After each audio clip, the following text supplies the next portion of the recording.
Hi everyone, welcome to our video on the Fundamental Theorem of Calculus. It's actually part 2 of this theorem, so there's 2 parts to the theorem, but the second part is our important part for us. And all it is just working with how to evaluate these definite integrals. So in our previous video, we used geometry to evaluate these definite integrals. We also said that Riemann sums could approximate them. Okay, but we don't really want to do Riemann sums anymore. So all it does, the fundamental theorem of calculus, this again is going to tell us the net area. So it is finding a net area. Let's get that vocab in again. And all it is just evaluating an antiderivative minus another antiderivative. Okay, so and that's what that right notation kind of stands for. Okay, so let's show what this is. So let's do these example problems. Okay, so to do these types of problems, all it's telling us to do is do the antiderivative. Okay, so the antiderivative of x squared is x cubed with a 1/3 in front. Okay, so we're just using the power rule. But then we have these and we don't need a plus c. Actually, I'll go ahead and show it this time. Let's show the plus c. We'll show what's going to happen. So we are not going to need plus c with definite integrals. We do not need plus c with definite integrals.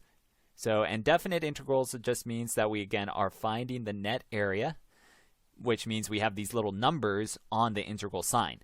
So if those little numbers aren't there, so for instance, if it was just like the integral of x dx, we would say that this is x squared over 2 plus c, and then that would be it. Okay, so there's no little numbers, that's it. All right, but with these little numbers, we're finding an area. Okay, anyway, back to this. So on this problem, this is where I am so far, where I just did the antiderivative, but we still have those numbers, the 0 and 2. So I'm going to just kind of underline it and put this vertical bar. So I'm doing this right notation, which means 0 and 2 right there. Okay, and all this means at this point is to plug in your 2. So let's use green. So it wants us to plug 2 in to the x that we have. So it would be 1/3, 2 getting cubed. And then again, we have plus c, but we'll show why it's not needed very soon. Now let's put that all in parentheses. And then it's telling us do subtraction. Let's do, kind of use too many colors, I think. Let me do purple for this problem. So 0 is going to go in, and we always do minus. So 0 goes in, and it'd be 1/3, 0 cubed plus c. Okay, and then now it's just order of operations and simplify. So this becomes 1/3, 2 cubed is 8, plus c. And then this minus would distribute. This first term is 0, though, so I might as well put a placeholder, minus 0, and then minus c. And so every time, so this was the only time I'll write this plus c, because every time it zeroes itself out. Positive c minus c is 0, so those are gone. So this answer is just 1/3 times 8, which eventually is just 8/3.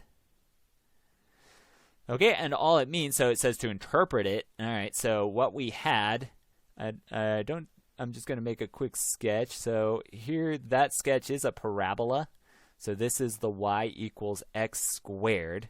So that's that function in the blue parentheses. And what we just found was the area under that curve from 0 to 2. And that's the exact area. So a Riemann sum would not have given us 8/3. It would have been close, but it would not have been exact. So this is getting us an exact value area. Okay, so that's all it is to interpret the answer. This is the area.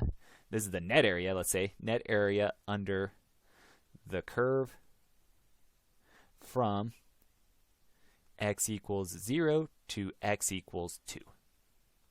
And that's it. Okay, so that's how we do these definite integrals. So again, if there's little numbers on it, we continue with it. Okay, and with this, let's go ahead and I'll try to cut down on the colors. Let's try to just use blue, red, and black. Okay, so now evaluating the following integrals using the fundamental theorem of calculus. So all we have to do is, in this parentheses, is do the antiderivative. Okay, so that would be 5x minus, okay, so this x over 2, I would add 1 to the power, so x squared.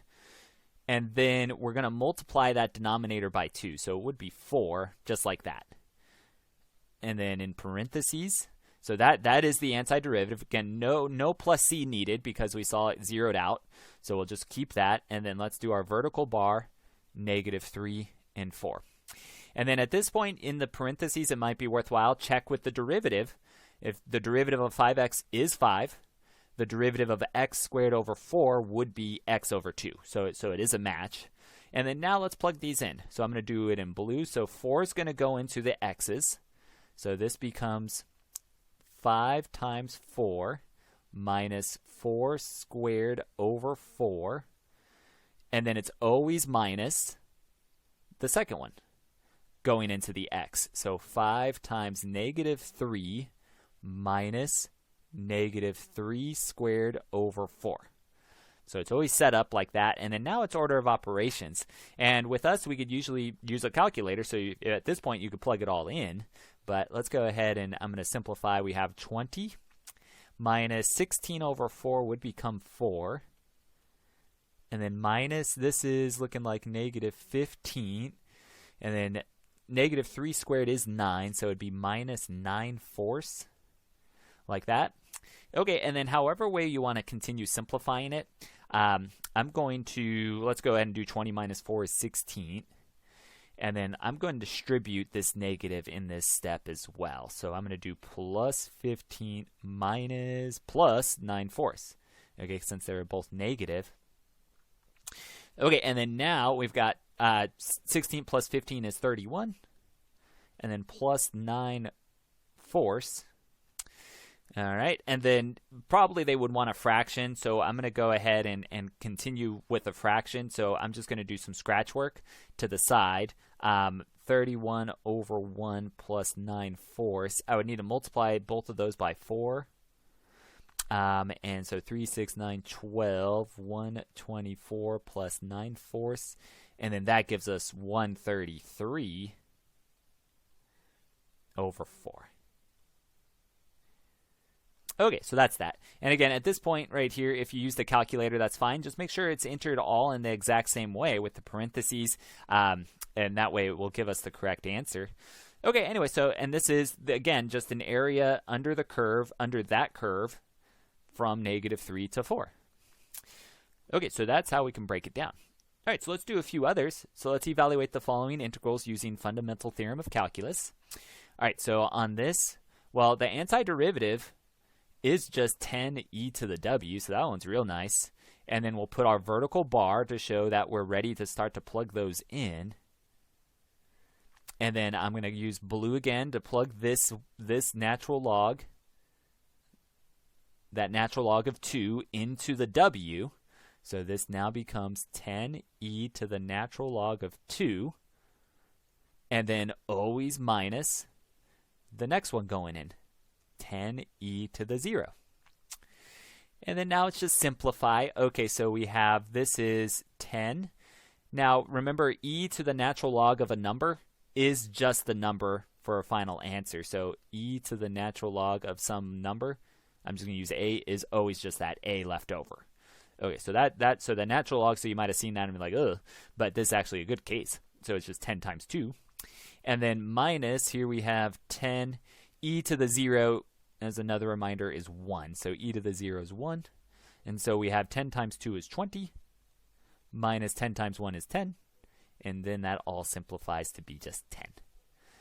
Okay, so the area under that curve, let's go ahead, we'll sketch this one. It's just real fast. So it's something like that. So it's saying from 0 to the natural log of 2, which is a weird number, that area is 10. So this area that's shaded is 10. Yep. let me try that again. That area is 10.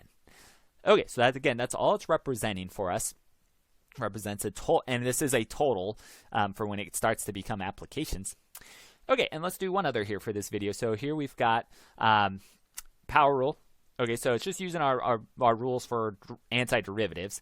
Okay, so doing this antiderivative, I have 2, and then this part t to the negative 2, well, I would add 1 to make it negative 1, and let's multiply the front by the reciprocal.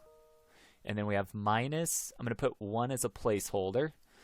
T to the negative 3, well, I need to add 1, so it'd be negative 2, and then multiply by the reciprocal. Okay, and then let's put a big parenthesis around all of it, and then the vertical bar, 1 and 4. Okay, so the vertical bar, again, lets us know that we did the antiderivative, we did it, and then now we're getting ready to plug these in soon. But before we plug these in, it's probably best to simplify one more time. So it looks like we would have negative 2t to the negative 1, and then a negative and a negative is positive, and then you have 1/2 t to the negative 2. Okay, and then now it looks like it's ready to plug these in. Okay, so 4 is going to go in, and we have negative 2 times 4 to the negative 1 plus 1/2 4 to the negative 2. And there's that. And then again, always minus this second one, minus negative 2, 1 to the negative 1 plus 1/2 times 1 to the negative 2. Like that. Okay, and so at this point here, I think I am going to use a calculator to show this faster. Okay, so if you want to go through it by hand, that's always fine. Okay, so I'm going to go to Desmos, and I'm going to use the, let's see, is it on here quick? There it is, Math Tools Scientific Calculator. So I can see it, and then I'm just going to plug that statement in. Let's see it. So there it is in the blue and red all together already.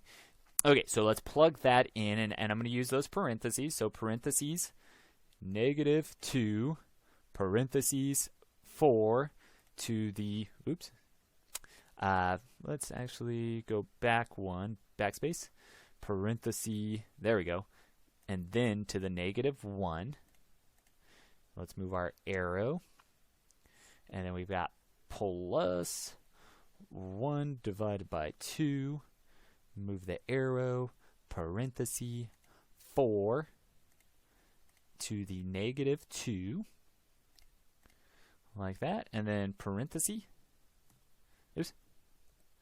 And then parenthesis, and I don't need 0. And we get that answer. So far it's negative. Let me go ahead and press enter. And we get that as a fraction. So let's go ahead and get that first portion done in case I wanted just that. Okay, so this was negative 15/30 seconds. And then minus the red portion. Okay, so the reason that I hit enter instead of doing it on one big one is because you can copy and paste this. And notice the only thing that's going to change is our value here. So it's the same expression, it's just these are what changes. So that's why I think this calculator is kind of nice, because you could do copy and paste and just change what's needed. So I just need to change those 4s into 1s and then press enter. And then that is negative 3/2. Okay, so we have that all became just, oops, let's make that negative 3/2. Okay, and then now at this point, I could still just use the calculator, but I have him. Okay, so I have negative 15 divided by 32, and then minus, oops, minus, now careful, it is minus the negative, minus negative 3 divided by 2. Okay, so just like how it is written there, so negative 15/30 seconds minus negative 3/2. So be careful with that, and then we'll press enter, and it looks like it's 33/30 seconds as a fraction. And typically they like fractions, but you could do decimals if they say it's okay. So 33/30 seconds is that area under the curve, whatever this shape is. So notice I don't really care too much about the actual shape. It still is, if they want you to interpret it, it still represents an area under the curve. But this is some weird function. Okay, but we found it. We found what they wanted anyway. Okay, so that's that. So that's how we use the fundamental theorem of calculus. It's finding exact net areas of curves, or areas under curves. Okay, so hope that helps. If you have any questions, please let me know. Otherwise, thanks for watching, and I'll see you again.